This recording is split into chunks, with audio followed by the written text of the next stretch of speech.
Haya, karibu tena katika episodi nyingine ya videos za kufurahisha, videos ambazo zina trend zaidi mtandaoni. Zidi kushare, subscribe na like. Enjoy. Ukitaka kuishi maisha mazuri 2025 2026, basi ndio kae mbali na wasichana kabisa. Huyu bwana mdogo amefanya vizuri kabisa. Maisha ni kujipa raha, lazima ujipe raha. Kama una smartphone unatumia kaduda, raha lazima kujipa. Aha.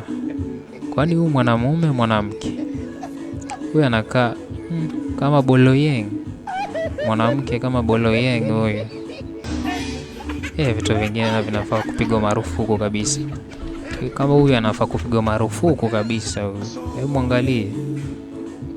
Aha. Sasa hii ni msukule ama binadamu? Hii ni misukule ama binadamu? Yaani zinatoka hapa hizi. Hapa misukule zimeanza kutembea live kabisa bila chenga. Aha. Nyingine hii hapa hivi sasa. Huo si msukule kabisa huo ama binadamu. Hapo utapata ndo bibi harusi kabisa. Vitu vingine ni vya kustaajabisha kabisa. Aha. Kwani how bad was that kiss? Kuna alilazimishwa ama sababu ya hela, labda amegaia hela. Maisha magumu haya kweli. Babae. Staili mpya sasa kijijini, yani hata si mjini.